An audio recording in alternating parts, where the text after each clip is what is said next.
আবারও আপনাদেরকে স্বাগত জানাচ্ছি এবং আহ্বান জানাচ্ছি আজকের এই শিল্প আড্ডায়। আজকে শিল্প আড্ডার আলোচ্য বিষয় মীর মোশাররফ হোসেন ও তার সাহিত্যকর্ম। আজকের এই শিল্প আড্ডায় সভাপতিত্ব করবেন রোকেয়া বেগম রুকু, লেকচারার, সরকারি টেকনিক্যাল স্কুল অ্যান্ড কলেজ এবং কথা সাহিত্যিক এবং কবি। আমি সম্মানিত অতিথিকে তার আসন গ্রহণ করবার জন্য বিনীত অনুরোধ করছি।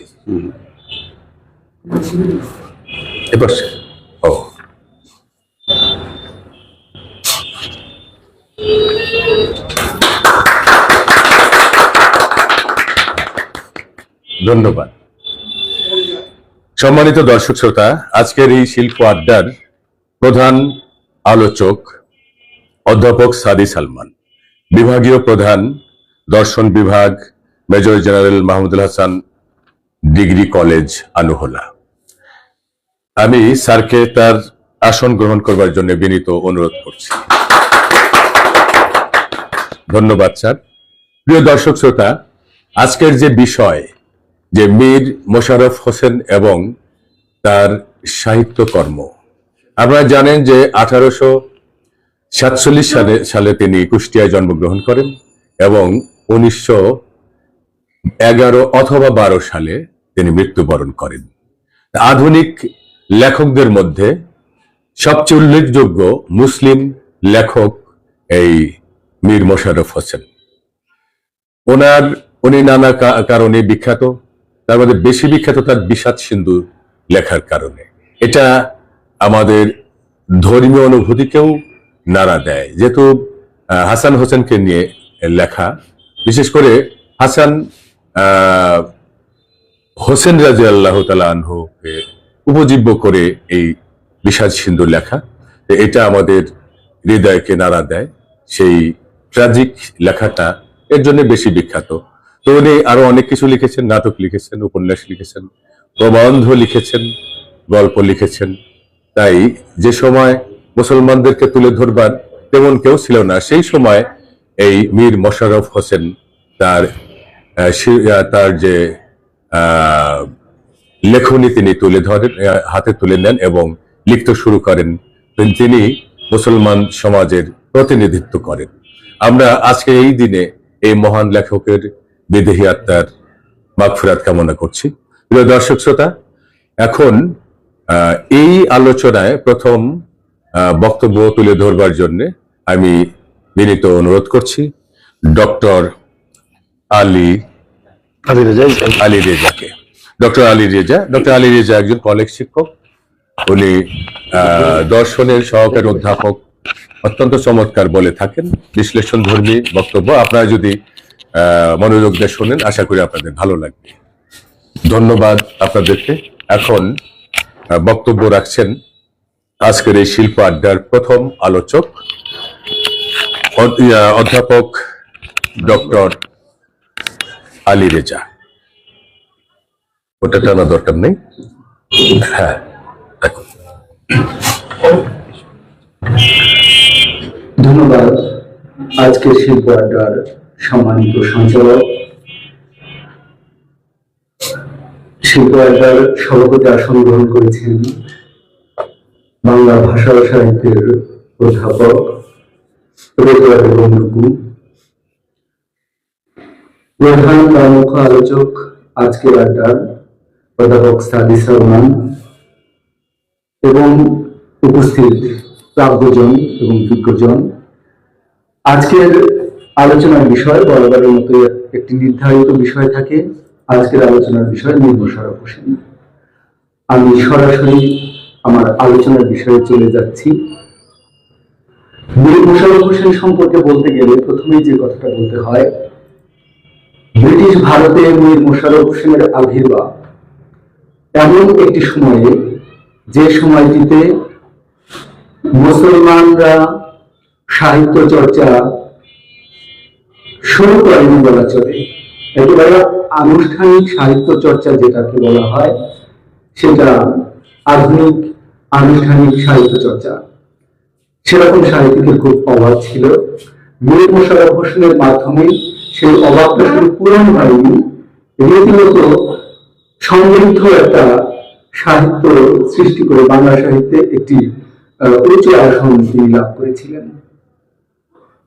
কেন এই কথাটা বললাম সময়কালের কথা? কারণ মীর মোশাররফ হোসেনের প্রথম গ্রন্থ যে বছর প্রকাশ হয় 1869 সালে রত্নবতী নামে একটি উপন্যাস, তার আগেই কিন্তু বঙ্কিমচন্দ্রের দুর্গেশ নন্দিনী নামে উপন্যাস প্রকাশ হওয়ার মাধ্যমে বাংলা উপন্যাসে বঙ্কিমচন্দ্র তার শিল্পযাত্রা শুরু করে দিয়েছেন।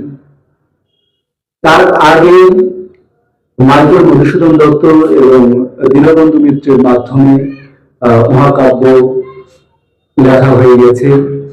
মেঘনাদ বধ কাব্য প্রহসন, মাইকেল মধুসূদন দত্তের দুটি প্রহসন লেখা হয়ে গেছে।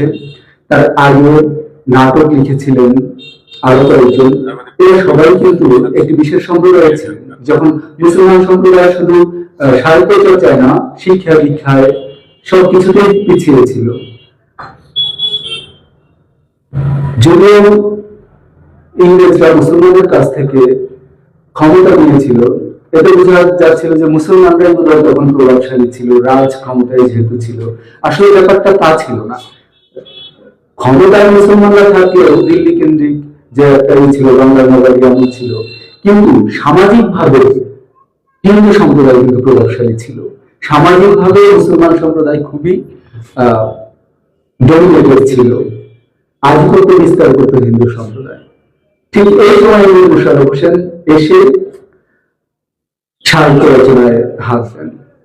স্যার দারুণ বক্তব্য দিয়েছেন বিষাদ সিন্ধুর কথা। আমি বিষাদ সিন্ধু নিয়ে যে কথাটা বলতে চাই সেটা হল, ওই সময় রামায়ণ, মহাভারত এবং এই জাতীয় হিন্দু শাস্ত্র যেগুলো ধর্মীয় মর্যাদায় পাঠ করা হতো, সেখানে বীর বন্দনার একটি ব্যাপার ছিল, বীর পূজার একটি ব্যাপার ছিল।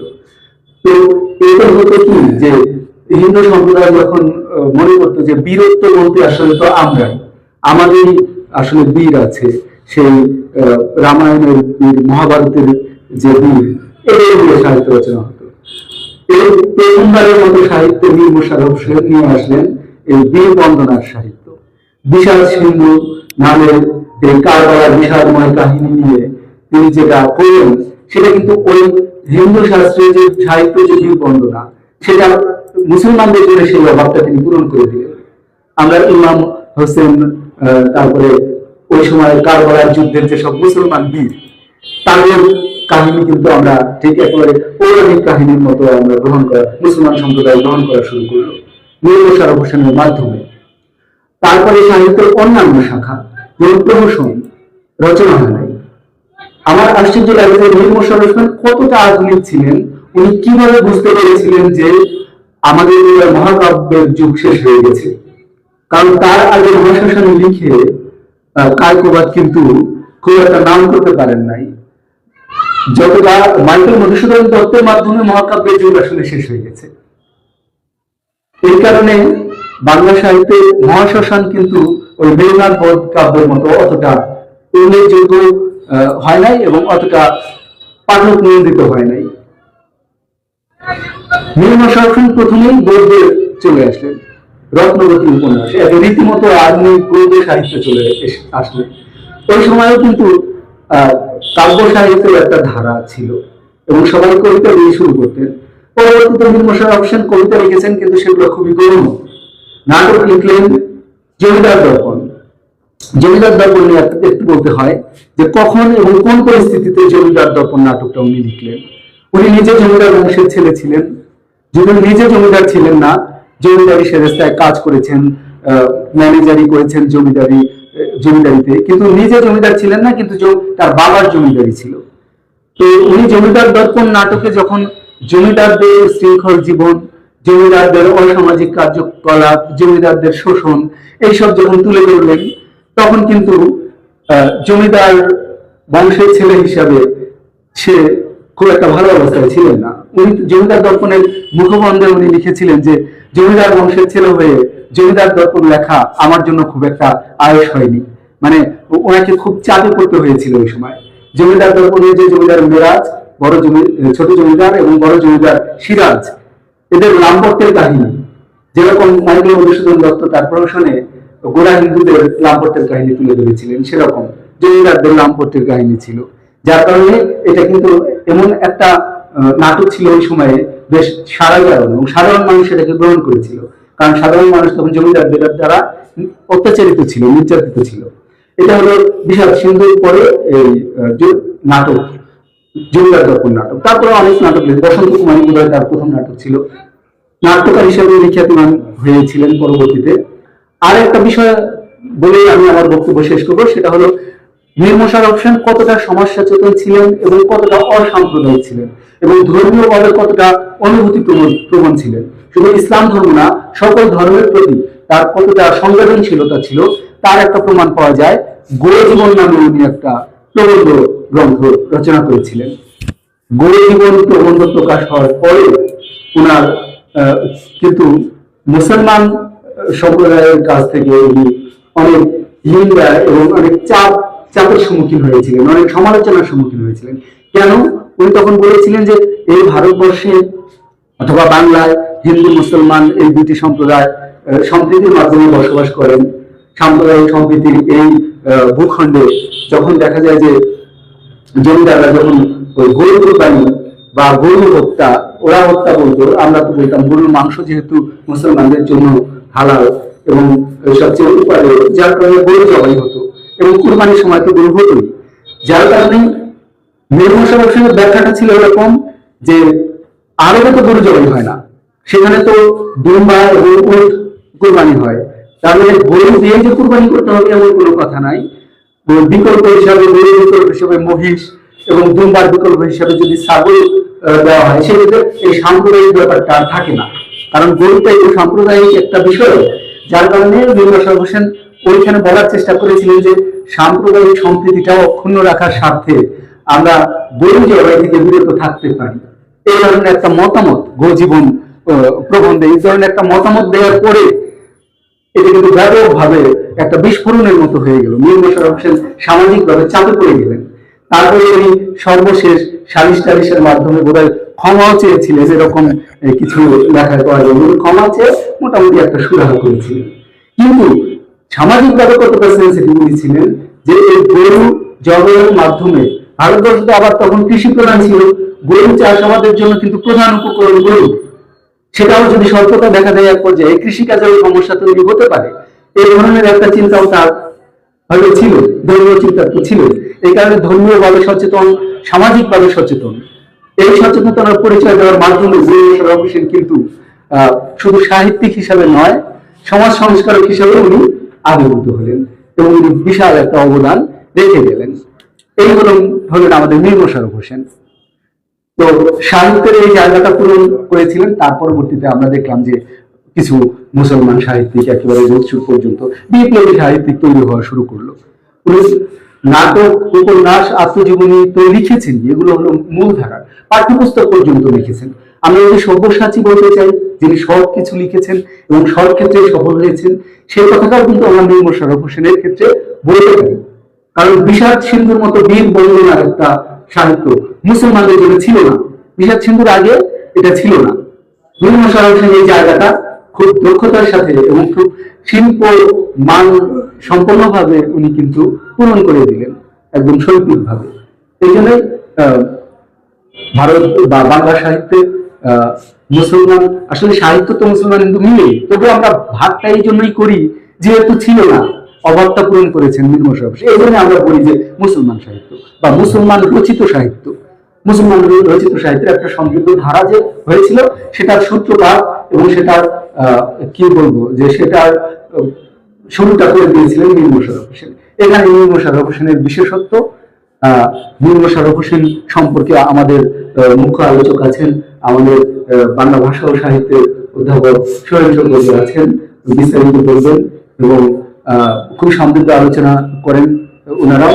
আমি শিল্প আড্ডায় আসলে প্রতি পর্বেই কিছু কথা বলার চেষ্টা করি, বলার জন্য না, অংশগ্রহণ করি এবং অন্যান্যদের বক্তব্য শুনি। অবশ্যই সমৃদ্ধ একটা আড্ডা, এই আড্ডা চলমান থাকবে।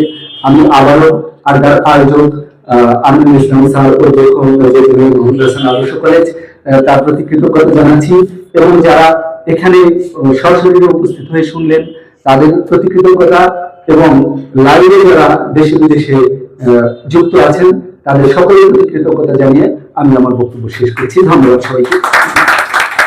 ধন্যবাদ ডক্টর আলী রেজা। প্রিয় দর্শক শ্রোতা, আমরা এতক্ষণ আলোচনা শুনছিলাম ডক্টর আলী রেজার কাছে। তিনি বীর মোশাররফ হোসেন ও তার সাহিত্যকর্মের উপর কথা বলছিলেন, অত্যন্ত চমৎকার বললেন। আমরা তার আলোচনা থেকে অনেক কিছু জানতে পেরে আমরা সমৃদ্ধ হয়েছি। দর্শক শ্রোতা, এ পর্যায়ে আমি আহ্বান করব আজকের এই নির্ধারিত বিষয়ে আলোচনা করবার জন্য জনাব সোহেল সৌকর্য, একজন কলেজ শিক্ষক, সরকারি ইব্রাহিম খা কলেজ ভুয়াপুরের। তিনি বাংলা ডিপার্টমেন্টের একজন শিক্ষক, এবং তিনি একজন সরাকার, অনেক পড়ালেখা করেন। আমি বন্ধু হিসেবে তার কাছাকাছি থেকে দেখেছি যে অনেক গভীর জ্ঞানের মানুষ। তার বাংলা সাহিত্যে অনেক দখল আছে।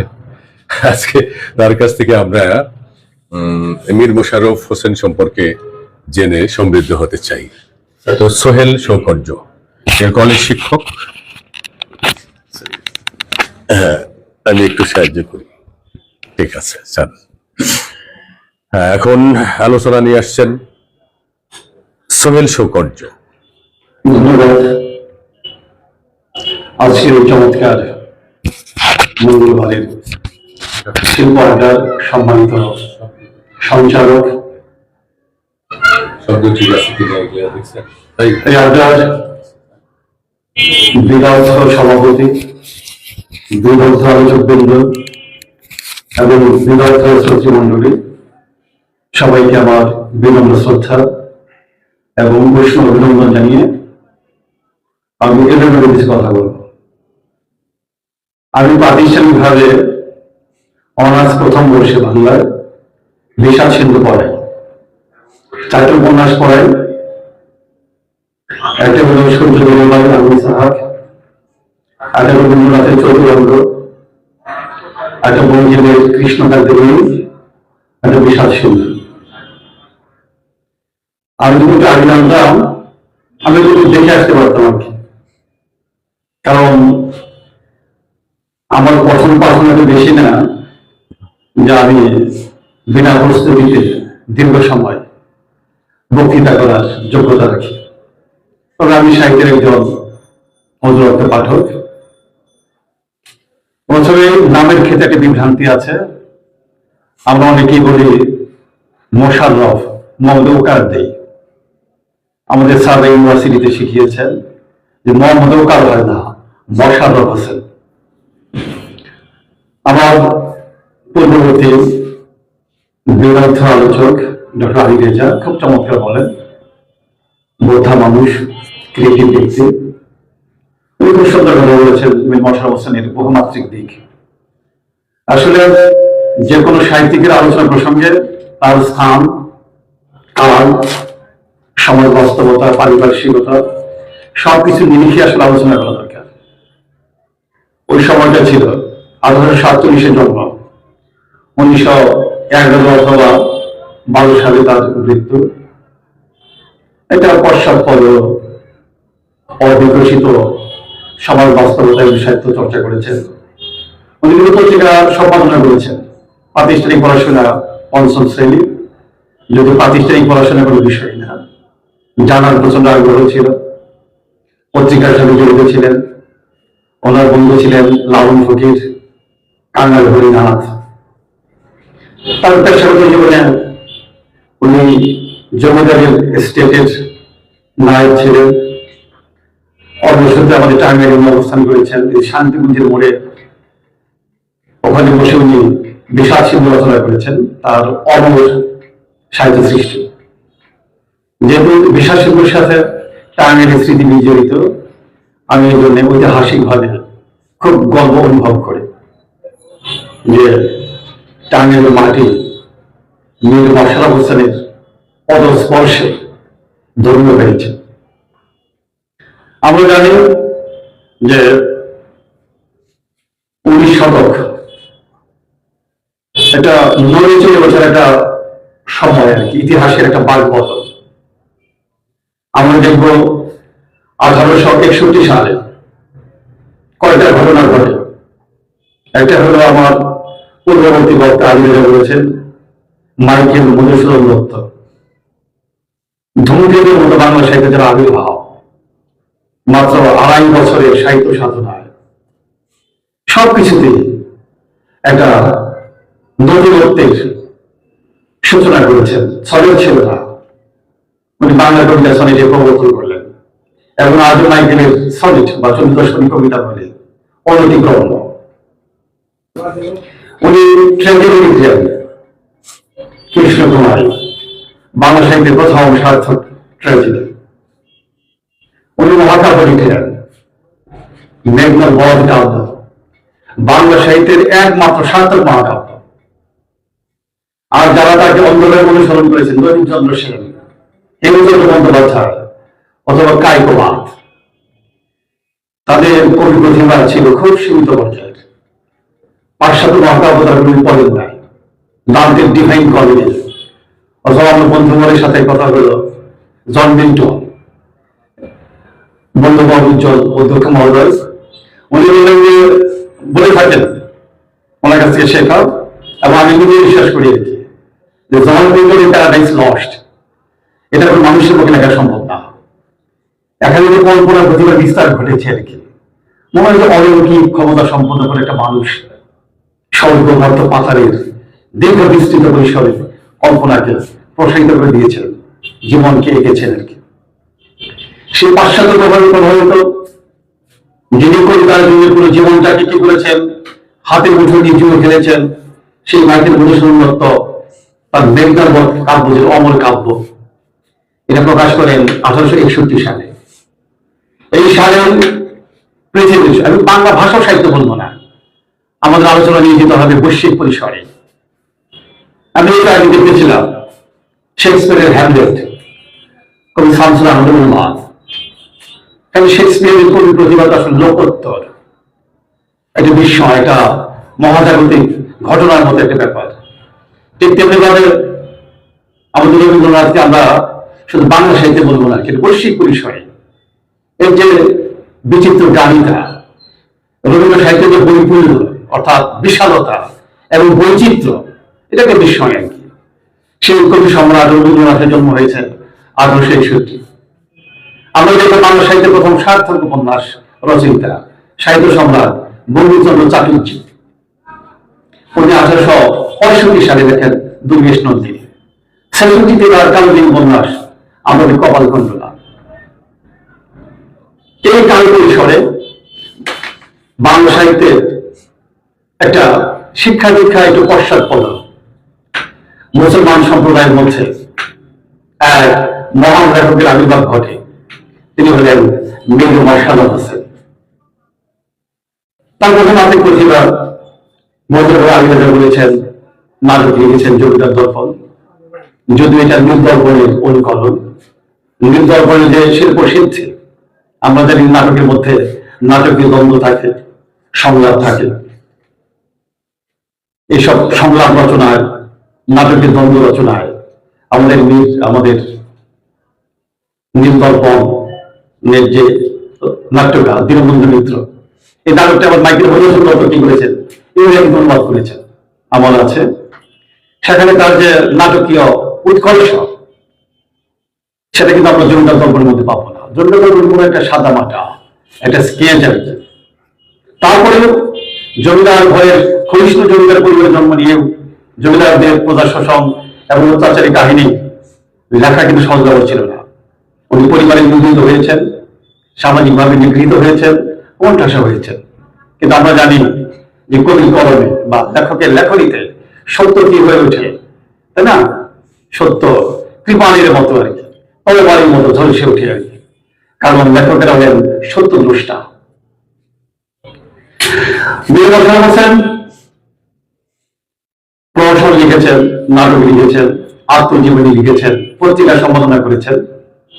সমগ্র পরিচয় ছাপিয়ে উনি বিষাদ সিন্ধুর রচয়িতা। বিষাদ সিন্ধু শ্রেষ্ঠ কোন জায়গাতে আমরা খেয়াল করবো, আমাদের বীর বাশার হোসেন অনুকরণ করেছেন বঙ্কিমচন্দ্র চট্টোপাধ্যায়কে। তখন কিন্তু বাংলা গদ্য শিহরত বিকশিত হয় নাই। বঙ্কিমের একটা প্রবন্ধ আছে বাঙ্গালা ভাষা, সেটা বাংলা গদ্যটা কিভাবে হবে? তৎসম শব্দবহুল না আমাদের কথ্য রীতি, আমরা দৈনন্দিন জীবনে যে কেন্দ্রীয় ভাষাগুলো ব্যবহার করি, যে শব্দগুলো ব্যবহার করি, সেগুলো কি সাহিত্যের মধ্যে আসবে? এগুলো একটা দুর্দান্ত মানতা ছিল। সেখানে আমাদের বঙ্কিমচন্দ্র বললেন যে ভাব উপযোগী ভাষা হবে, ভাব উপযোগী ভাষা। আমরা দেখবো মীর বাশার হোসেনের যে বিষাদ সিন্ধু, এটা 3টা পর্বে বিভক্ত। প্রথমে ছোট একটি উপক্রমণিকা, তারপরে হলো মহরম পর্ব, তারপরে হলো এই যে বর পর্ব, তারপরে হলো উদ্ধার পর্ব। এর ভাষা রীতিমতো কাব্যিক। আমি এটা বললাম উঠে হলো শতবর্ষে বিষাদ সিন্ধু। বিষাদ সিন্ধু প্রকাশিত হয় 1885 সালে প্রথম খণ্ড, আর সর্বশেষ 1891। 1985 সালে ঢাকা থেকে একটা বই বের হয় শতবর্ষে বিষাদ সিন্ধু। সেখানে আমার প্রিয় লেখক হাসান আজিজুল হকের একটা প্রবন্ধ আছে, বিষাদ সিন্ধু মানুষের মুখ। দুর্দান্ত প্রবন্ধ। সেখানে বিষাদ সিন্ধু মূল্যায়ন করেছেন। বিষাদ সিন্ধু ভাষা কিন্তু কবিতার মতো, এবং আমরা সেখানে দেখবো তৎসম শব্দের ব্যবহার। উনি নামাজ বলেন নাই, উনি বলেছেন এবাদত, উনি বলেছেন উপাসনা, উনি আল্লাহ বলেন নাই, উনি বলেছেন ঈশ্বর বা পরমেশ্বর। এবং মনে প্রাণে অসাম্প্রদায়িক, এদিকে সহজ ব্যাপার না। সাম্প্রদায়িকতার ক্ষুদ্র পণ্ডিতের মধ্যে নিজেকে আবদ্ধ না রেখে ভাষা, জীবন দর্শন, চরিত্র সৃষ্টি, সেখানে একটা অসাম্প্রদায়িক সর্বমানবিক মূল্যবোধ সম্পন্ন সৃষ্টিকর্ম তৈরি করা কিন্তু সহজ ব্যাপার না। মনের সংকীর্ণতা, সাম্প্রদায়িকতার ভেদরেখাকে অতিক্রম করে একজন লেখককে বড় পরিসরে দাঁড়াতে হয়, যেটা আমাদের মীর বাশার হোসেন পেরেছিলেন। এবারে আমাদের মাইকেল মধুসূদন আক্ষেপ করেছিলেন যে মুসলমানদের মধ্যে এমন কি কোনো প্রতিভাবান লোক নাই যার কারো আবার এরকম একটা বিষাদাত্মক কাহিনী নিয়ে এটা মহাকাব্য রচনা করতে পারে। আমরা দেখব আমাদের মীর বাশার হোসেনের বিষাদ সিন্ধু গদ্যের একটা মহাকাব্য। আমরা কিন্তু বলি পড়াতে গিয়ে যে বিষাদ সিন্ধু গদ্যে রচিত একটা মহাকাব্য। সেখানে কল্পনার অনেক দূর পর্যন্ত প্রসারিত ক্ষেত্র দেখতে পাবো। আর ভাষা তো কবিতার মতো, কি দুর্দান্ত প্রবহমানতা, তৎসম শব্দ। আমি আগে থেকে আমি বলে নিয়ে আসতে পারতাম, সুন্দর কোটেবল লাইনগুলো আছে।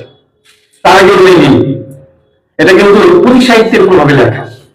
অনেক ভালো অসঙ্গতি আছে, অনেক পুঁথি সাহিত্যের আজগুবি উদ্ভট কাহিনী বিন্যাস আছে, কিন্তু সবকিছু ছাপিয়ে পাঠক মনকে খুব আলোড়িত করতে পারে, স্পর্শ করতে পারে, খুব মর্মস্পর্শী, এটা আবেগ ঘন একটা কাহিনী নির্মাণ করেছেন আমাদের মীর বাশার হোসেন। এবার চরিত্রের ক্ষেত্রে যায়। যদিও কারবালার বিষাদাত্মক কাহিনী নিয়ে, বিয়োগাত্মক কাহিনী নিয়ে মীর বাশার হোসেন বিষাদ সিন্ধু রচনা করেছেন, কিন্তু নায়ক কিন্তু ইমাম হোসেন নহে, নায়ক হলে এজিদ। আমরা ইমাম হোসেন এবং ইমাম হাসান চরিত্রকে দেখবে একটি টাইপ চরিত্র, খুব ধার্মিক, আল্লাহর প্রতি নিবেদিত প্রাণ। এদের মধ্যে কোনো পাপ বোধ নাই, হৃদংসা নাই, কামনা বাসনে উত্তেজিত হন না। একবারে প্রথম থেকে শেষ পর্যন্ত একটা টাইপ, মানে একটা জিতের মূল্য আর কি। কোন প্রকার লালসা, প্রেমানুভূতি এদের মধ্যে কিচ্ছু নাই, কোনো এদের রক্তের মধ্যে আর কোনো চাঞ্চল্য সৃষ্টি করে না, একটা টাইপ চরিত্র। সে তুলনা এই যে রক্তে মানুষের জীবন্ত একটা উজ্জ্বল চরিত্র। সেখানে দুইটা বিষয় কাজ করে, একটা রূপজ জয়নাল, একটা সুন্দরী নারী, তার প্রতি যে তীব্র ভালোবাসা, রূপজ মোহের আমাদের এজিদ পাগল। দ্বন্দ্ব তো সেই জায়গাতে পরে পাঠাবে গিয়ে আপনারা ইমাম হাসান, ওই হাসানকে গ্রহণ করলেন। এই তো শুরু হলো নায়িকাকে না পাওয়ার ভেতর থেকে তার ভিতরে যে অন্তর্জ্বালা, প্রতিশোধ স্পৃহা, সুপরিসরে ইমাম হাসানকে বিষ পানে হত্যা করলেন। তারপরে কারাগার প্রান্তরে যুদ্ধ হলো, যুদ্ধের একটা প্রহসন হলো। আমরা জানি যে তখন পানির উৎস ছিল কূপ অথবা ফোরাত নদী। এরা সুকৌশলে ফোরাত নদীর তীরে এদের অর্থাৎ এই যে শিবির স্থাপন করলো, যেমন ইমাম হোসেন বা তার অনুসারীরা এই ফোরাত নদীর পানি আনতে না পারে। এরা পানি আনতে না পেরে তৃষ্ণায় কাতর, এরা কাতর হয়ে পড়ে। তারপর তাদের কাহিনী জানি আর কি। সেখানে ভাষার কি কবিতার মতো সেখানে প্রমাণ বাক্য উনি বলতেছেন, উনি মানে আমাদের মেরু মশালা হোসেন। আমরা এটা কোট করি, উনি চারটা জিনিস শেষে রাখতে নাই, বিশাল শব্দের মধ্যে আছে। একটা হলো ঋণের শেষে রাখতে নাই, ব্যাধির শেষে রাখতে নাই, ঋণ ব্যাধি আগুনের শেষ রাখতে নাই, এবং শত্রু শেষ রাখতে নাই। সুন্দর কথা। তারপরে সেই ভয়ঙ্কর কালো বই লাইন আমরা কবিতার আলোচনা করতে গিয়ে বলেছি যে কবিতা কি, কবিতা কিছুই না, কবিতা শুধু কবিতা কোন লাইন উদ্ধৃতিযোগ্য পঙ্ক্তি রচনা করা এলো কবিত্বের বই প্রকাশ। যে কবি শেক্সপিয়ারের মতো আর কি, all that glitters is not gold, অথবা brevity is the soul of wit, to be not to be that is the question, এইরকম ব্যঞ্জনা ধর্মী এই ধরনের তারা গভীর সত্যগুলো প্রবাদ বাক্যের স্রষ্টা, তারাই মহৎ করবে। আমরা বিভিন্ন ভাষার মধ্যে দেখবো যে উনি অনেক প্রবাদ বাক্য তৈরি করেছে তার কথাগুলো। হায় অর্থ, পাতকি অর্থ, অর্থ অনেকের মূল। আর ভাষাগুলো কি চমৎকার।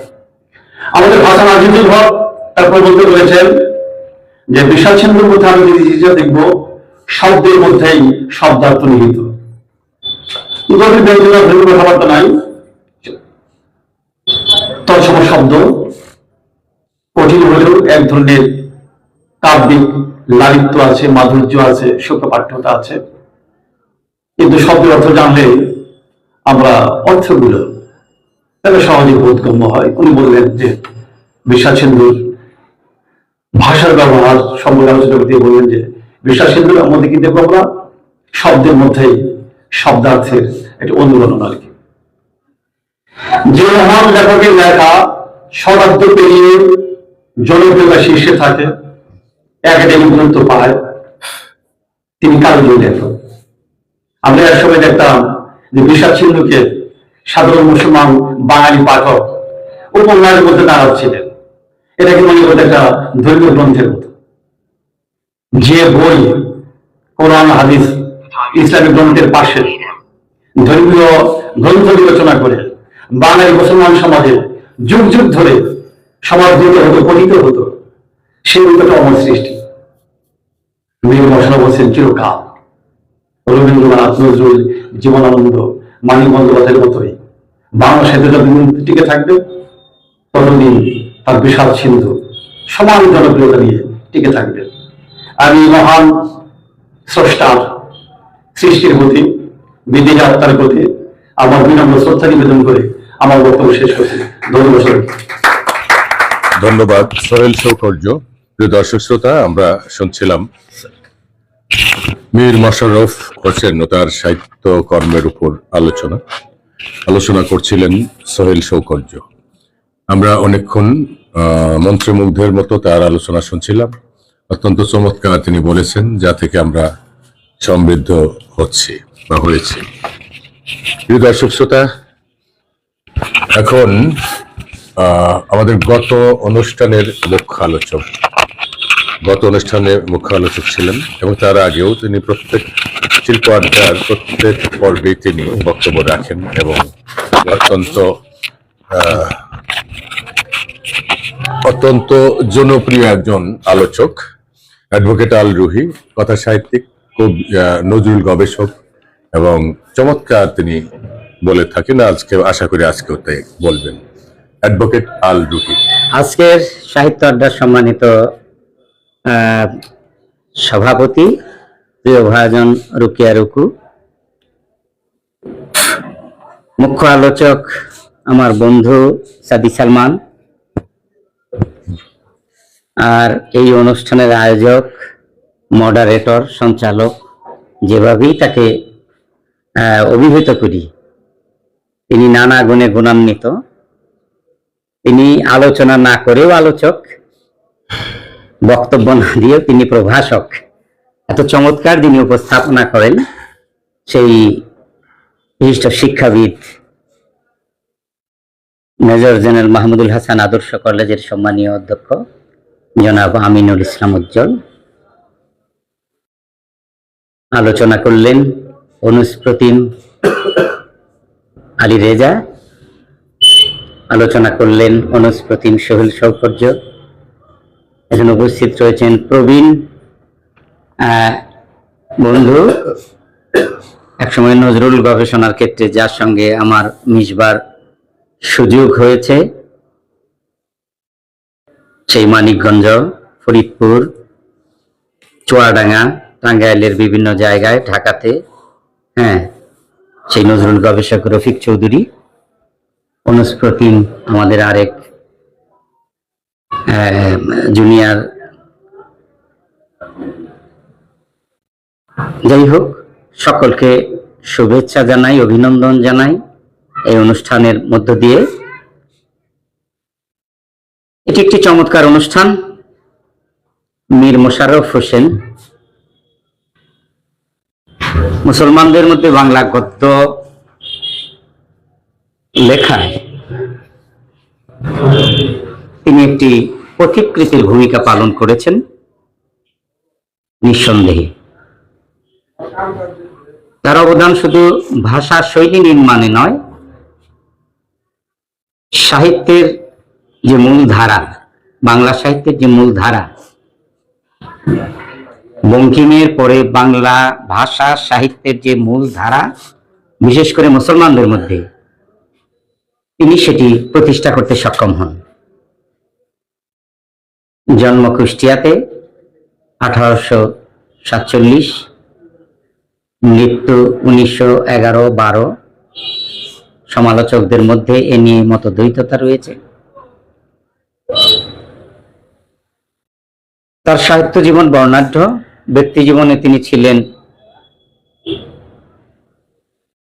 সামন্ত প্রভুদের একজন রাজ কর্মচারী, অর্থাৎ ম্যানেজার। আমাদের টাঙ্গাইলের স্বনাম ধন্য দুই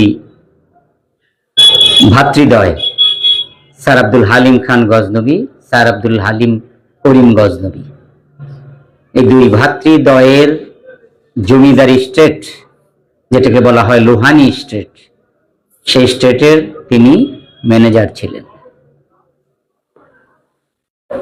মূলত তার বিখ্যাত ঐতিহাসিক উপন্যাস, আমি বলবো ঐতিহাসিক উপন্যাস বিষাদ সিন্ধু, তিনি টাঙ্গাইল বসেই রচনা করেন। এই জন্য টাঙ্গাইলবাসী হিসেবে আমি গর্ববোধ করি যে বাংলা সাহিত্যের এই অমর গদ্যস্রষ্টা বা সভ্যসাচী লেখক টাঙ্গাইলেই তার অমর সৃষ্টি করেছেন। তিনি নাটক লিখেছেন মূলত দুটি, প্রধানত রত্নাবতী এবং জমিদার দর্পণ। সোহেল বলেছেন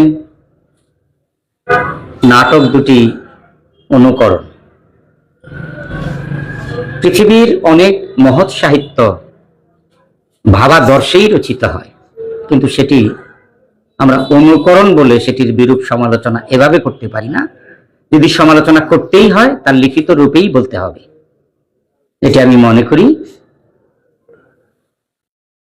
কারণ ওই সময়ে জমিদারদের এবং ব্রিটিশ শাসকদের অত্যাচারের কাহিনী অনেক বাংলা সাহিত্যের লেখক, নাট্যকার, ঔপন্যাসিক তাদের রচনায় তুলে এনেছেন। সেটি বাস্তব জীবনধর্মী। আমাদের সমাজ, আমাদের দেশ, সমাজ এবং দেশের প্রেক্ষাপটে সেগুলো রচিত এবং বলা যায় জীবনেরই আখ্যান। সেই ক্ষেত্রে আমি মনে করি নীল দর্পণের পরে জমিদার দর্পণ একটি আলাদা মাত্রা যোগ করেছে বাংলা সাহিত্যে। তার আরো বেশ কয়েকটি গ্রন্থ রয়েছে। যেহেতু তিনি জমিদার বাড়িতে চাকরি করতেন, সেই জমিদারদের জীবন আচরণ এবং জমিদারদের সঙ্গে মানুষের সম্পর্ক, গণমানুষের সম্পর্ক, মাস পিপলের সম্পর্ক, সাধারণ মানুষের সম্পর্ক কেমন, সেই বিষয়গুলো তার রচনায় উঠে এসেছে। তার দুটি আমি উল্লেখ করব, একটি হচ্ছে গোমস্তা জীবন, আরেকটি হচ্ছে গাজী মিয়ার বস্তানি। এই দুটির মধ্যেই জমিদারদের সেই জীবন কাহিনী, জমিদারদের আচরণ, জমিদারদের জীবনযাত্রা, পাশাপাশি তিনি তুলনামূলক একটি আলোচনা করেছেন, বলা যায় জীবনের তুলনামূলক আলোচনা এই দুটির মধ্যেই রয়েছে। আপনারা যদি সেগুলো পড়েন দেখবেন যে সমসাময়িক কালের সমাজচিত্র, সমসাময়িক কালের মানুষের অর্থনীতি, সমসাময়িক কালের মানুষের মন এবং মানস, ধর্মচিন্তা সবকিছু সেখানে উঠে এসেছে। এই বিষয়গুলো আমাদের মোশাররফ সাহিত্য চর্চা করতে গেলে, সাহিত্য পাঠ করতে গেলে এই বিষয়গুলো আমাদের অবশ্যই মনে রাখতে হবে। তিনি শুধু এই উপন্যাস, নাটক এগুলোই রচনা করেননি, তিনি শিক্ষা জীবনের জন্য পাঠ্যপুস্তকও রচনা করেছেন। অর্থাৎ প্রতিষ্ঠানে যেগুলো পড়ানো হয়, শিক্ষা প্রতিষ্ঠানে ছাত্রদের জন্য পাঠ উপযোগী গ্রন্থ, সেগুলো তিনি রচনা করেছেন। তার জীবনের বিভিন্ন দিক রয়েছে,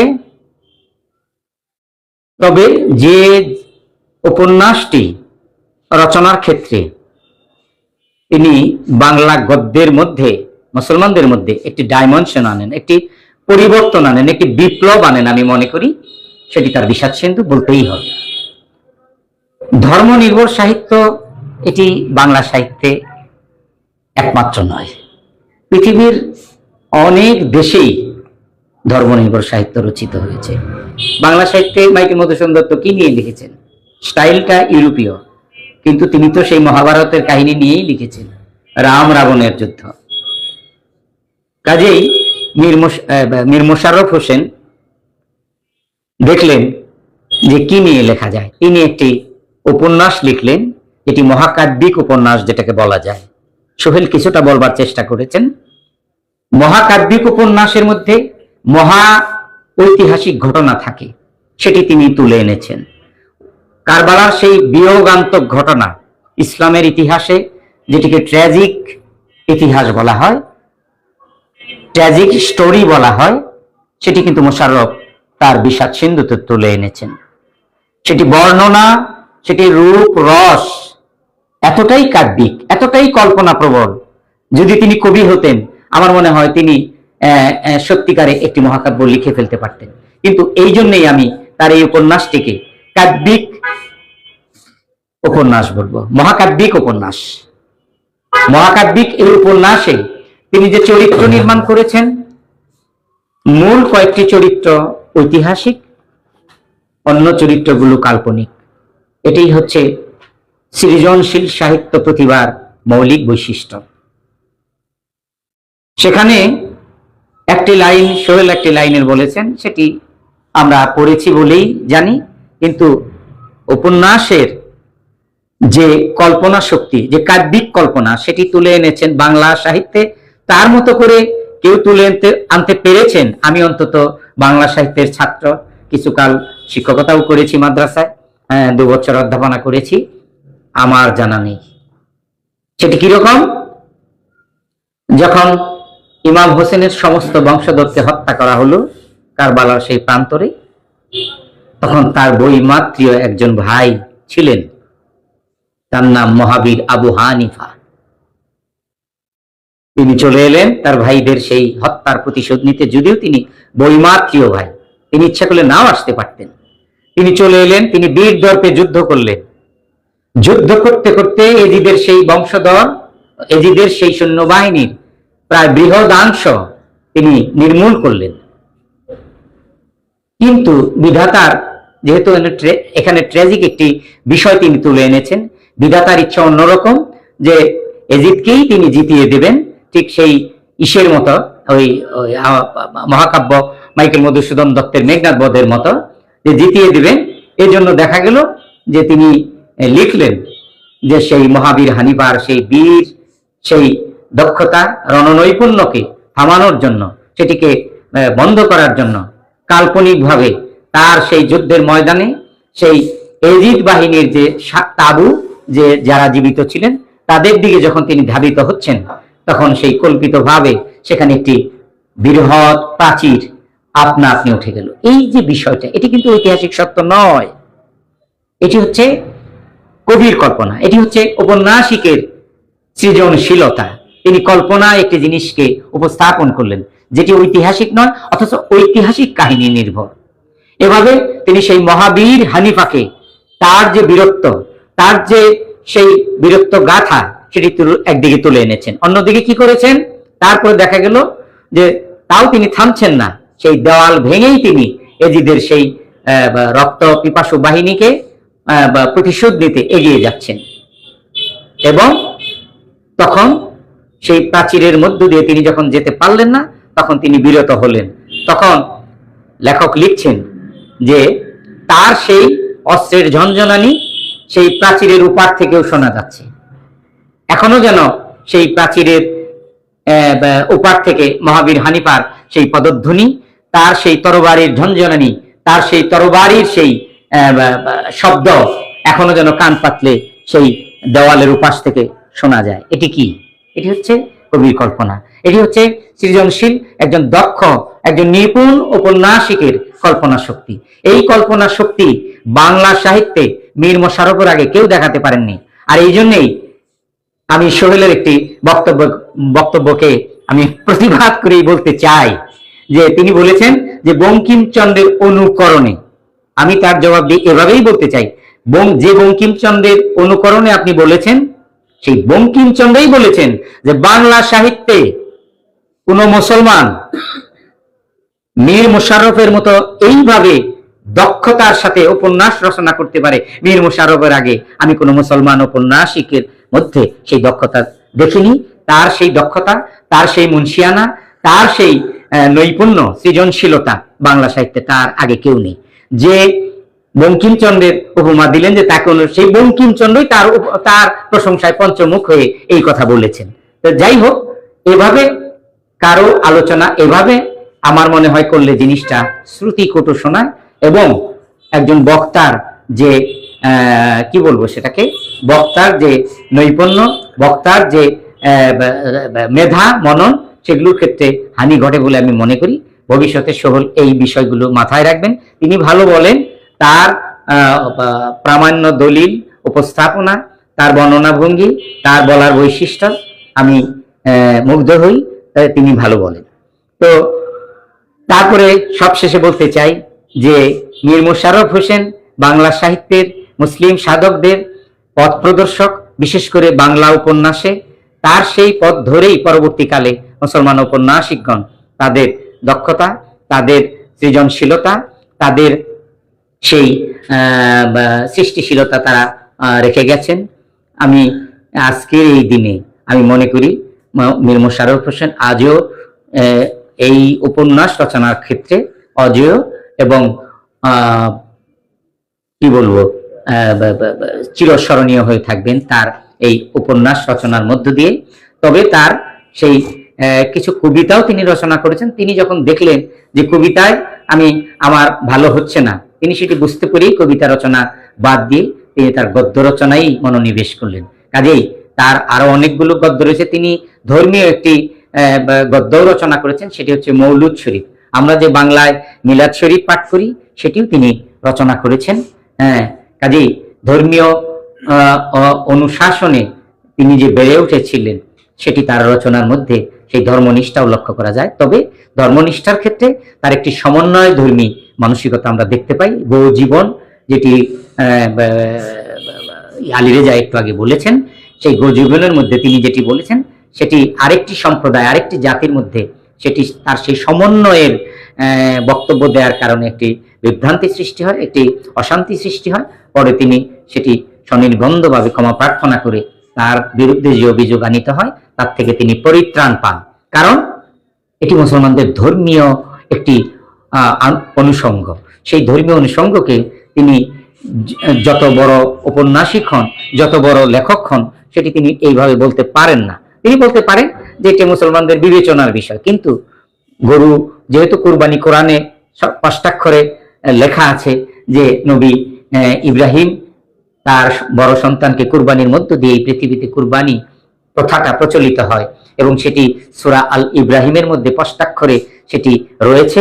কাজে এটি বলে তিনি ওই সময়ের মুসলমান সমাজে আঘাত দিয়েছিলেন বলে মুসলমান সমাজ তার প্রতি ক্ষিপ্ত হয়, ফলে তিনি নিঃশর্তভাবে ক্ষমা প্রার্থনা করে সেই সমস্যাটি মিটিয়ে ফেলেন। তো যাই হোক, সেটি তার ধর্মীয় মূল্যবোধ। অনেকে বুদ্ধিজীবী হিসাবে সেই জিনিসগুলো ধর্মীয় ব্যাপারে কথা বলে একটি সমন্বয় আনবার চেষ্টা করেন। সেটি আমি দেখেছি মুঘল বাদশাদের মধ্যে বাদশাহ আকবরও করবার চেষ্টা করছেন, কিন্তু সেই সময়েও মুঘল বাদশাহ আকবরের বিরুদ্ধে ওই সময়কার আলেম প্রতিবাদ করেছিলেন যে আপনি ধর্মকর্ম না করেন, কিন্তু ইসলামের যে একটা রয়েছে, ওটাকে কি বলে, না না বৈশিষ্ট্য এবং সিলেবাস রয়েছে। আমি সিলেবাসই বলবো, আরেকটা শব্দ আছে, সেই সিলেবাসের বাইরে আপনি বলতে পারেন না। আপনি ধর্ম না করলেন, না মানলেন, কিন্তু আপনার সেই ক্রাইটেরিয়ার বাইরে যে বলার এখতিয়ার নেই যদি আপনি মুসলমান হন। তো যাই হোক, এগুলো ধর্মীয় প্রসঙ্গ।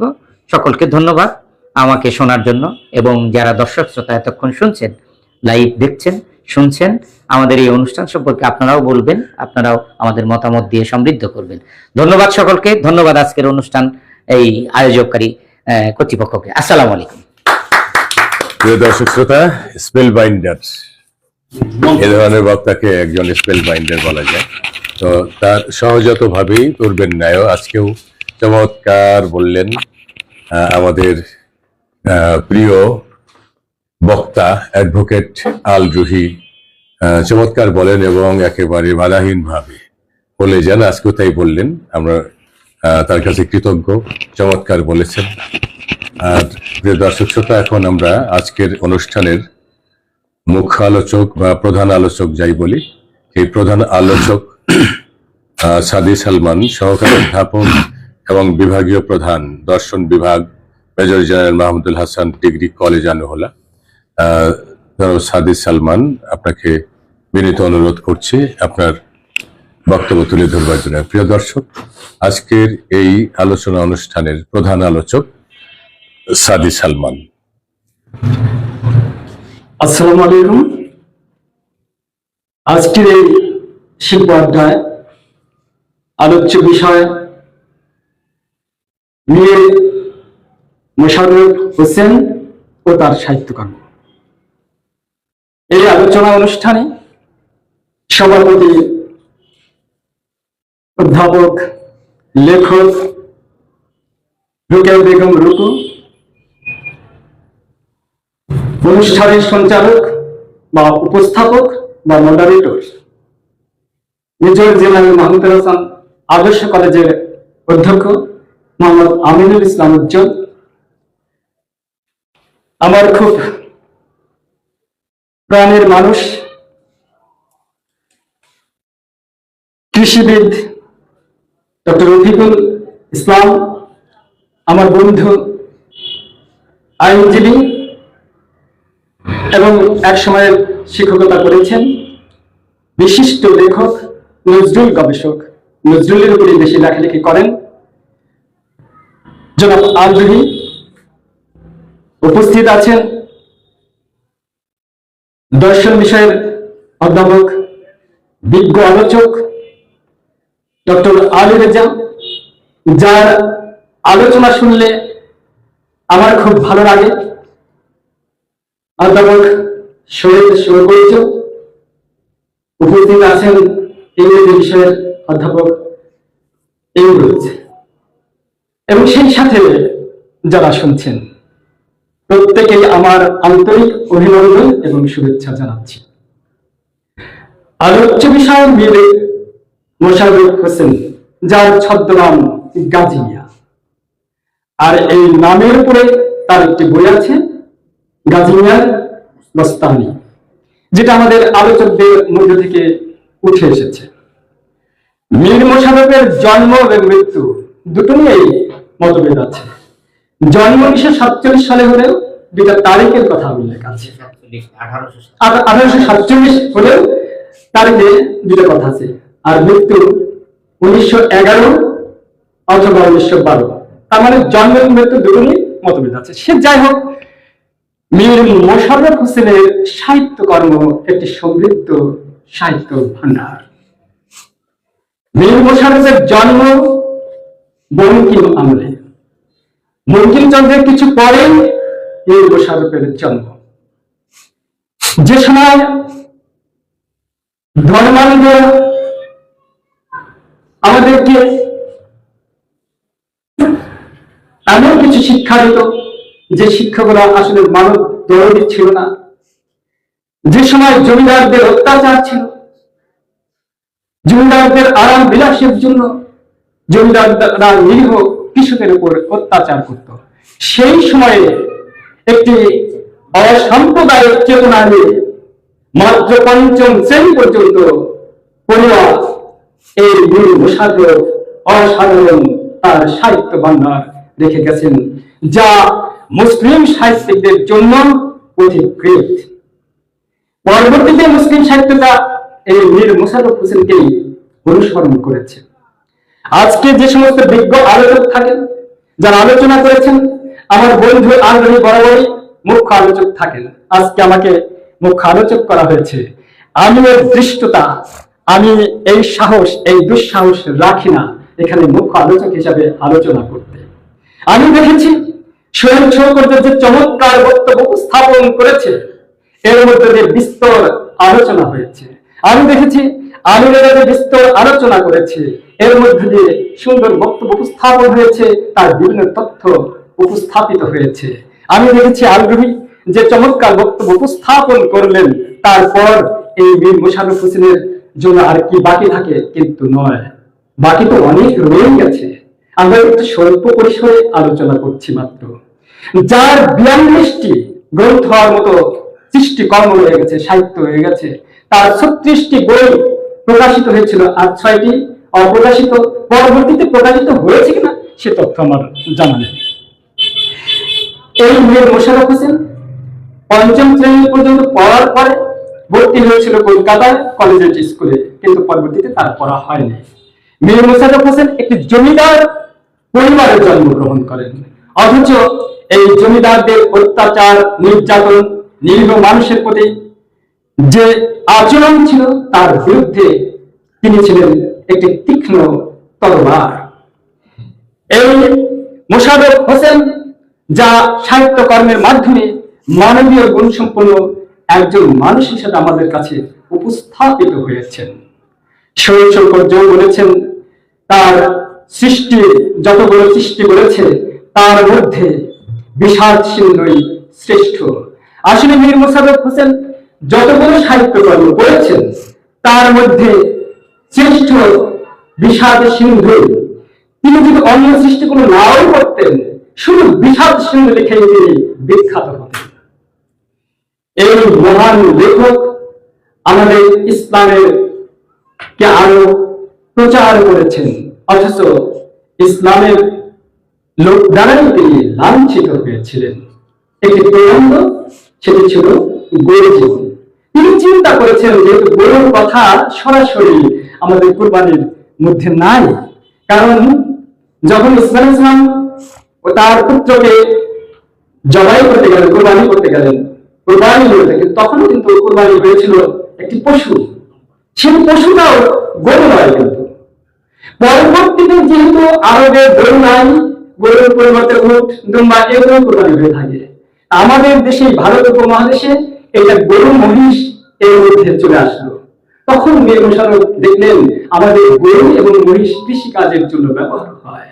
এই কৃষিকাজকে সম্প্রসারিত করার জন্য যেহেতু সরাসরি গরুর কথা উল্লেখ নাই, তাহলে গরু কোরবানি না হয়ে ছাগলের কোরবানি হতে পারে, এজন্য ধর্মের কোনো ক্ষতি হবে না।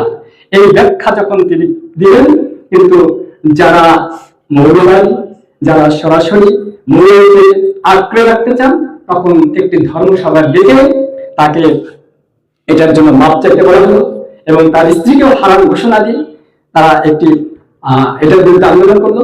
পরবর্তীতে এই বিক্ষুব্ধ জনতার বিরুদ্ধে আবার মোশাররফ হোসেনের একটি মামলা দায়ের করেছিলেন। কিন্তু সেটাও পরে প্রত্যাহার করে মীমাংসার মাধ্যমে তিনি এটাকে একটি সুরাহা করেছেন, যাতে ইসলামের ঝান্ডাকে জাগতিকভাবে এই পৃথিবীতে প্রচার করা যায়। সেজন্য কিন্তু আপ্রাণ তিনি চেষ্টা করেছেন। তিনি মনে প্রাণে মুসলিম ধর্ম থেকে কিন্তু এর যে কোনো সাম্প্রতিক দিক, হিন্দুদের সাম্প্রতিক দিক, সমস্ত কিছুকে তিনি বিচ্ছিন্ন করার জন্য, এটা ঐক্যবদ্ধ ভাবে তাদেরকে আঁকড়ে রাখার জন্য তিনি বিভিন্ন লেখার মধ্যে সেটা প্রকাশ করেছেন। তার প্রথম উপন্যাস রত্নবতী, যেটা, এরপরে তার নাটক জমিদার দর্পণ, সিরাজগঞ্জের কৃষকদের আন্দোলনকে কেন্দ্র করে যেটা জমিদার দর্পণকে লেখা হয়েছে। তিনি চাকরি করেছেন রাজবাড়ী জমিদার স্টেটে, নবাব কিংবা যাকে বলা হয় ম্যানেজার, নবাবের আর এটা হচ্ছে ম্যানেজার। পরবর্তীতে তিনি আমাদের টাঙ্গাইলের দেওগড়ের জমিদার স্টেটে একই পোস্টে চাকরি করেছেন। এবং সেই সময় আপনারা শুনে খুশি হবেন যে টাঙ্গাইলে থাকাকালীন যে শান্তিকুঞ্জ আমরা বলছি, সেই শান্তিকুঞ্জ কিন্তু মীর মোশাররফের নামকরণ করা। তিনি কিন্তু ওই এলাকাটার নাম দিয়েছেন শান্তিকুঞ্জ। এখানে থেকেছেন এবং বিষাদ সিন্ধু, যে বিষাদ সিন্ধুর জন্য বিখ্যাত, সেই কারবালার মর্মান্তিক ঘটনাকে তিনি ব্যাখ্যা করেছেন। আলবেনি বলেছেন এখানে কল্পনার বিষয় ছিল, এখানে গদ্যের মাধ্যমে যেভাবে তিনি উপস্থাপন করেছেন কিন্তু তাও তার কাছে পদ্য নয়। এখানে একটি বিস্তর করুণ কাহিনীকে তার ঔপন্যাসিক আঙ্গিকে সাজিয়ে এত সুন্দরভাবে উপস্থাপন করেছেন, যা পড়ে অশ্রু মুসলমানদের না এসে পারে না। এবং এটি মুসলমানদের জন্য সর্বপাঠিত একটি পুস্তক হয়েছে, আজও যা খণ্ড হয়নি। এবং এটি দেখে যে ঢাকার পদাতিক নামে একটি নাট্যদল ওটাকে নাট্যরূপ করে ওরা নাটকও করেছিল এই উপন্যাসকে কেন্দ্র করে। এই উপন্যাসটির জন্য তিনি বেশি বিখ্যাত। মীর মোশাররফ হোসেনের জীবন কর্ম ছিল একটি অসাম্প্রদায়িক আদর্শ, এবং সেই দৃষ্টিতেই তিনি তার সাহিত্য কর্মগুলোকে উপস্থাপন করেছেন। আমাদের কাছে মীর মোশাররফ শ্রদ্ধেয়, তিনি যারা জান্নাতবাসী হন সেই আশা ব্যক্ত করে আমি আমার বক্তব্য দীর্ঘ না করে আমি এখানেই শেষ করছি। সবাইকে ধন্যবাদ। প্রিয় দর্শক শ্রোতা, আজকের শিল্প আড্ডার প্রধান আলোচক সাদি সালমান, সহকারী অধ্যাপক দর্শন বিভাগ এবং বিভাগীয় প্রধান major general Mahmud Hasan degree college Anuhola, তার সেই চমৎকার বক্তব্য আমরা শুনছিলাম। আমরা তার বক্তব্যে নিশ্চয়ই নতুনত্ব ছিল, পূর্বের যে বক্তারা তাদের থেকে আলাদা বেশ কিছু পয়েন্ট তিনি তুলে এনেছেন। আমরা সমৃদ্ধ হয়েছি তার আলোচনা শুনে। দর্শক শ্রোতা, এখন সমাপ্তি বক্তব্য দেবেন রোকেয়া বেগম রুকু। আসলে আজকের এই অনুষ্ঠানে সভাপতিত্ব করবার কথা ছিল অধ্যক্ষ মিঞ্জুর রহমানের, তো উনি আজকে বিশেষ কাজে আটকে পড়ায় আসতে পারেননি। তো তাই আমরা রোকেয়া বেগম রুকু তাকে তাৎক্ষণিকভাবে সভাপতি বানিয়েছি এবং ভবিষ্যতে প্রধান আলোচক এবং সভাপতিত্বও করবেন এই রোকেয়া বেগম রুকু, কিন্তু আজকে তাৎক্ষণিকভাবে তাকে সভাপতি বানিয়েছি। উনি প্রস্তুত ছিলেন না এই বিষয়ের জন্য। তো সবকিছুরই একটা প্রস্তুতি থাকলে ভালো হয়, তবুও তাকে তিনি আমাদের অনুরোধ রক্ষা করেছেন। তাই এই শিল্প আড্ডার পক্ষ থেকে তার প্রতি কৃতজ্ঞতা জানাচ্ছি। তো আমাদের অনুষ্ঠানের সমাপ্তি ঘটবে এই সভাপতির সমাপ্তি বক্তব্যের মধ্য দিয়েই। রোকেয়া বেগম রুকু।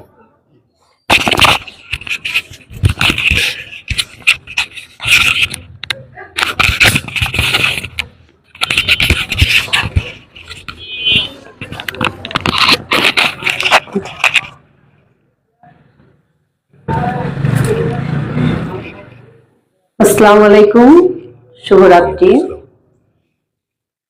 আজকের এই শিল্প আড্ডায় আজকে আমাদের বিষয় অবশ্যই এতক্ষণে সবাই জেনে গেছি আমরা যে মীর মোশাররফ হোসেন ও তার সাহিত্য কর্ম। আজকের এই অনুষ্ঠানে আমি একটু আগে উজ্জ্বল ভাই বললেন যে সভাপতি আসলে আসার কথা ছিল, আসেন নাই।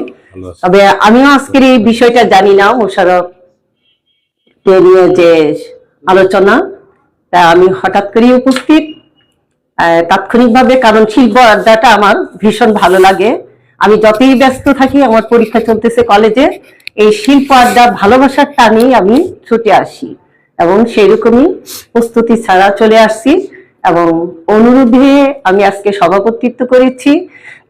এই জন্য আমি আজকের এই আয়োজককে এবং আমার হাউসকে আমি এবং প্রতিষ্ঠানকে এবং এই অনুষ্ঠানের সার্বিক ব্যবস্থাপনায় যে আছেন তাকে ধন্যবাদ জানাচ্ছি।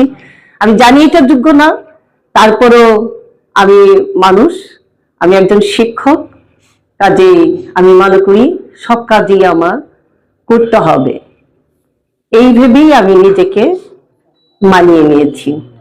আজকের এই অনুষ্ঠানে আলোচকবৃন্দ ছিলেন আমার খুবই কাছের একজন আলী রেজা ভাই এবং আমার নজরুল গবেষক এবং আমি তাকে গুরুই বলি নজরুলের, এবং অ্যাডভোকেট আল রুহি ভাই।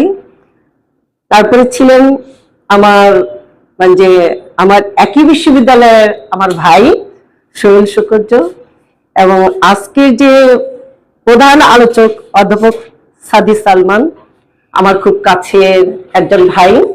আমি আজকের অনুষ্ঠানের যে নাকি উপস্থাপক এবং সার্বিক আয়োজক, এই মাহমুদুল হাসান কলেজের সুযোগ্য অধ্যক্ষ, আমরা যাকে উজ্জ্বল ভাই বলতে বেশি পছন্দ করি, তাকে আমাদের অন্তরের অন্তঃস্থল থেকে অনেক অনেক ধন্যবাদ। আর এই জন্যই ধন্যবাদ, এই যে আমরা এই সময়টা হয়তো বিভিন্ন কাজে, তেমন কোনো গুরুত্বপূর্ণ কাজে ব্যয় করতাম না, এই যে একটা সপ্তাহে মঙ্গলবার আমরা সাবজেক্টটা জানি বা না জানি, এই যে অপেক্ষা করা যে মঙ্গলবার কবে হবে, মঙ্গলবার রাত 7টায় কখন শিল্প আড্ডা হবে, এটা কিন্তু আমাদের অন্তরে যেটা যে অন্তরের মধ্যে গেঁথে গেছে এবং ভালোবাসার টানেই আমরা এখানে ছুটে আসি, আড্ডা দিই, শিল্প আড্ডা দিই, বিভিন্ন আলোচনা শুনি। আমরা আলোচনা হয়তো সবসময় করতে পারি না, সেরকম সময় হয় না বা সুযোগ হয় না, কিন্তু আমরা সমৃদ্ধ হই বিভিন্ন আলোচনা শুনে। তার জন্য যারা আলোচকবৃন্দ থাকেন তাদেরও ধন্যবাদ, এবং যারা বসে বসে শুনেন তাদেরকেও অসংখ্য ধন্যবাদ। এবং ধন্যবাদ হলো যে আমার যে এই যে লাইভ প্রোগ্রাম চলে, যারা সামনের থেকে দর্শকরা আছেন বিভিন্ন মতামত দেন। ইতিমধ্যে আমার মোবাইলে অনেকেই মতামত দিয়েছেন, হয়তো আমরা সেগুলা বাসায় বসে উত্তর দেব। যাই হোক, আজকে যে মীর মোশাররফ হোসেনের যে সাহিত্যকর্ম নিয়ে যে আমাদের আলোচনা, অলরেডি মাঝে সবাই আলোচনা করে ফেলছেন। আসলে সভাপতি হিসাবে আমার তেমন কোনো কাজ থাকে না, সভা শেষ করাটাই থাকে তার কাজ। তা আমি বলবো যে আজকে অত্যন্ত একটা গুরুত্বপূর্ণ বিষয় ছিল আলোচনা, যেটা হলো যে আসলে উনি তো একদম কি বলবো, ধর্ম যে কোনো ধর্মকেই তিনি ওইভাবে ছোট করে দেখতেন না, কিন্তু মুসলমান ধর্মকে তারপরে এসে সেই কারবালার কাহিনী দিয়ে, যেটা আমার পূর্বের আলোচকরা আলোচনা করে গেলেন, বিশ্বাস সিন্ধু টাঙ্গাইলে বসে, আমার গর্বের বিষয় এটা যে রচনা করে গেছেন, যেটা সাদে সালমান ভাইও বলে গেছেন, অনেকেই বলেছেন যে আর কোন রচনাও যদি উনি না লিখতেন তাহলেও বোধহয় উনি আমাদের সাহিত্যে যে আধুনিকতার ছোঁয়া লেগেছে তার সাহিত্যকর্মের মাধ্যমে, সেটা বোধহয় আরো সুন্দরভাবে এইভাবেই আমাদের মাঝে থেকে যেত। যাই হোক, আজকের অনুষ্ঠানে অনেক আড্ডা হলো, অনেক আলোচনা হলো।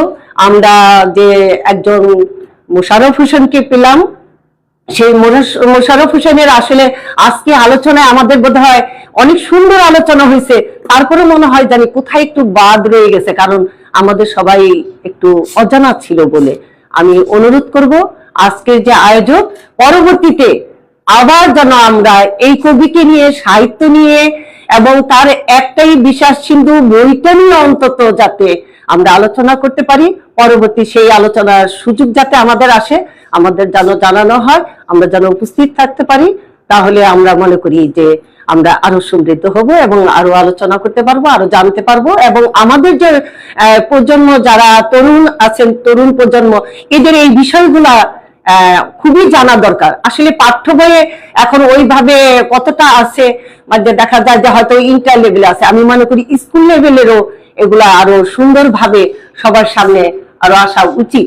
কাজেই আমরা যত আলোচনা করব, যত শিল্প আড্ডা দেবো, যত সাহিত্য আড্ডা হবে এই কবিদের নিয়ে, শুধু এই কবি না, মোশাররফ হোসেনকে নিয়ে না, পরবর্তীতে আমাদের আরো কবি, আরো সাহিত্য, আরো কবিতা, আরো কিছু সামনে আসবে, সেখানে আমরা সবাই আড্ডা দেব। এবং যারা আমরা এই আড্ডাকে পছন্দ করি, আমাদের যাতে আরো সামনে সুদিন আসে, আমরা যাতে সহযোগিতা করতে পারি, আমরা যাতে এই আড্ডাকে আরো সুন্দর সুন্দর সন্ধ্যা থেকে সুন্দর রাতে পরিণত করতে পারি, আমরা যত হাসি মুখে একজন আরেকজনকে জড়িয়ে ধরতে পারি যে আমরা আসলে সাহিত্য আড্ডায় খুব আনন্দ পাচ্ছি, আমরা কোনো অহংকার, হিংসা বা বিদ্বেষ সব ভুলে যে সমস্ত কবিকে নিয়ে আমরা একটা সাহিত্য আড্ডায় আবারও মেতে উঠবো। আগামী মঙ্গলবারের প্রতীক্ষায় থাকলাম।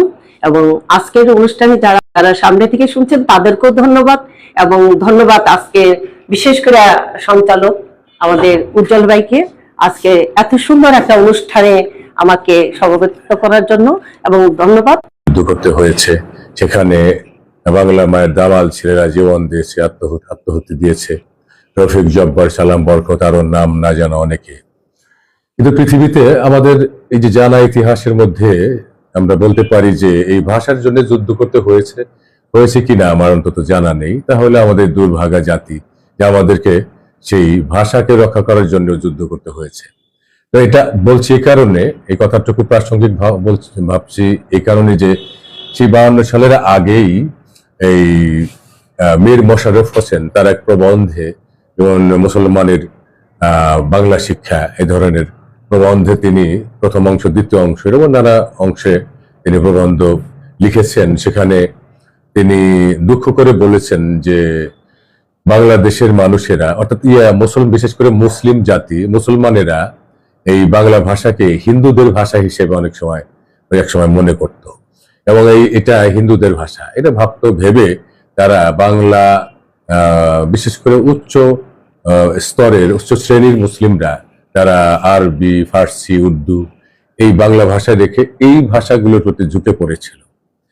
কিন্তু মীর মোশাররফ হোসেন তিনি ভাবতেন যে আসলে বাঙালি হিসেবে সে মুসলমানই হোক বা অন্য ধর্মের লোকই হোক, তাদের বাংলা ভাষা এটা মাতৃভাষা, এটায় তারা সাহিত্য চর্চা করবে, তারা এই সাহিত্য রচনা করবে, তারপরে সাহিত্য পড়বে, বাংলার চর্চা হবে এবং বাংলাই হবে মাধ্যম সমস্ত জ্ঞান অর্জনের। এই জন্য তিনি কিন্তু সেই ভাষা আন্দোলনের আগে এগুলো উপলব্ধি করে এগুলো তার প্রবন্ধে লিখে গেছেন। তো তাই কতটা তিনি সেই দূরদৃষ্টি সম্পন্ন লেখক ছিলেন। আর একটা কথা না বললেই নয় যে সেটা পৃথিবীতে যাদের সার্টিফিকেট নেই, তথাকথিত প্রাতিষ্ঠানিক সার্টিফিকেট নেই, তারাই কিন্তু সার্টিফিকেট বেশি করে দিয়ে গেছেন। আমাদের যেমন আমাদের বাংলা সাহিত্যে আমার যদ্দ জানা আছে যে আমাদের বাংলা সাহিত্যের প্রধানতম লেখক রবীন্দ্রনাথ ঠাকুর, তার কোনো প্রাতিষ্ঠানিক সার্টিফিকেট নেই। আমাদের জাতীয় কবি কাজী নজরুল ইসলামের কোনো সার্টিফিকেট নেই, আরো জালি মাতব্বরের সার্টিফিকেট নেই, তাই না? হ্যাঁ, লালন সাহেব তো স্কুলে গেছে কিনা তাই তো জানা নেই। তার তো আমাদের বাংলা সাহিত্যের অন্যতম শ্রেষ্ঠ কবি ফকির লালন শাহ বা লালন বা শাহী, নানান ভাবে বলা হয়।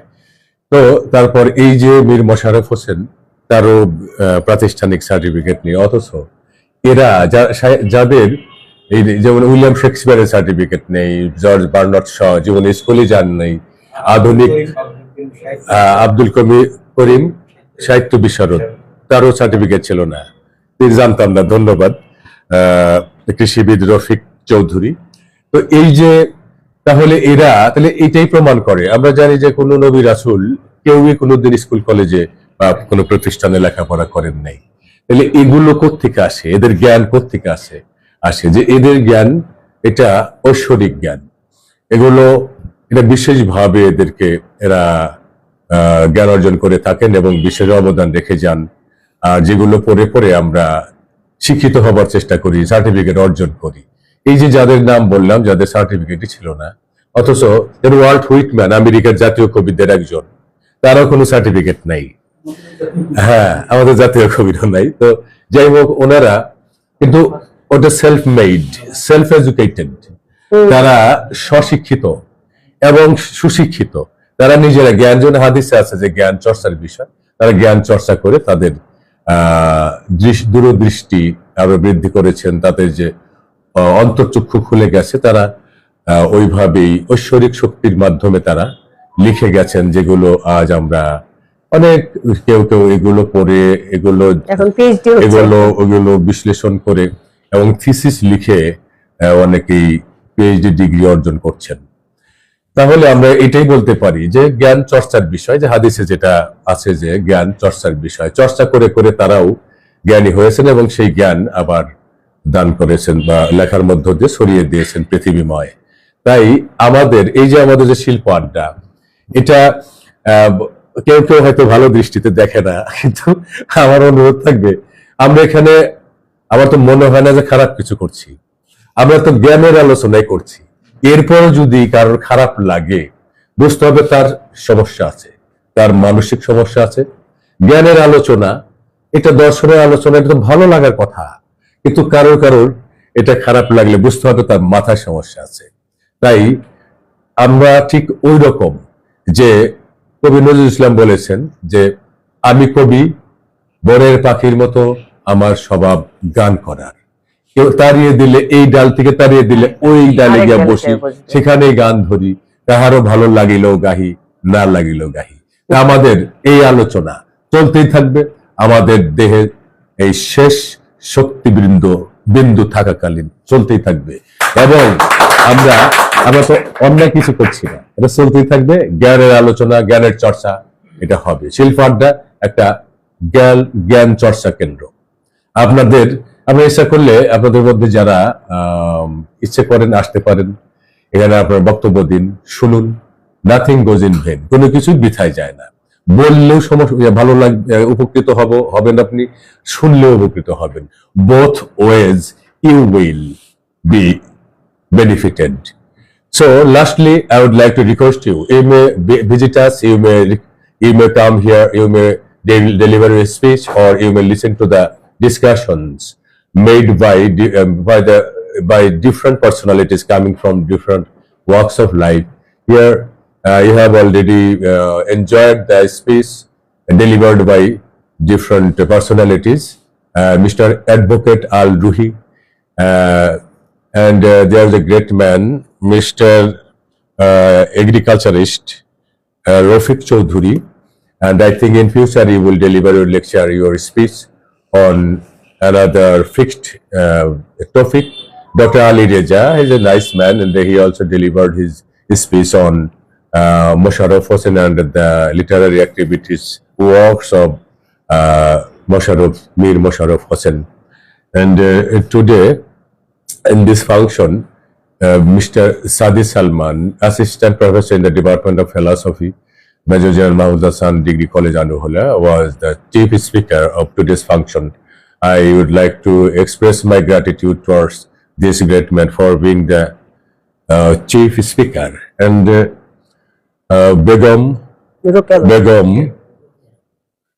Rokia Begum Rokia is a great writer. She was a great writer. Rokia Begum Ruku, lecturer in a college, and she was the chair of today's function. I would like to express my deep gratitude towards this great lady for being the chair of today's function. The Sohil Shokarjo, a great teacher of government college, he delivered his lecture in a great way. And Mr. Nazmul Hussain Imroz, lecturer in the Department of English at Major General Mahmoud Hassan Adarsh College, Tangail, and Masood Rana, high school teacher, mathematics teacher. He has lastly come here for enjoying today's function, but we should have come here earlier. And Prashanto, as usually, Prashanto Sarkar is behind the camera. Dear audience, spectators, behind the camera, Prashanto Sarkar is operating the camera and he is showing to this function. So I would also like to express my deep thankfulness and gratefulness and gratitude towards this young man. Okay, dear spectators and listeners, you must remain with us always, even in future, hoping that I would like to end here. Yes, বিশেষ করে করেন আমার তো যেহেতু নামটা উচ্চারিত হলো জি। এই বলি একটা আমার জানাইতে বলেন টাঙ্গাইল শহরের শ্রেষ্ঠ আরো অনেক কিছু আছে এমন আমি তো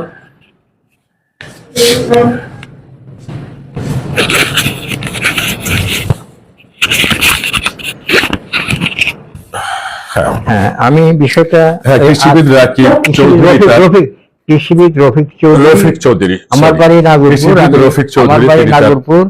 আর এই যে he is expressing his আমার অনুভূতি reaction, the repercussions. এই যে আপনারা যাকে ভালো চিনেন, আমার চেয়ে বেশি চিনেন আল রুহি, নজরুলের মাধ্যমে তার সাথে আমার পরিচয়। আর আল রুহি আমাদের কাজের এত সহযোগী, যেটা আপনারা আমি কাল চিন্তা করতেছি, আমার একটা বই আছে, পাবলিকেশন আছে, যদি আমাকে সাদিক সালমানের সময় আমি এটা আপনাকে দিয়ে যাবো, একটা লিফলেট মাত্র। সে সাদিক সালমানের কথা তো আছে, আর রুহির কথা কি বলবো, সে এত কথা বলার সুযোগ নেই।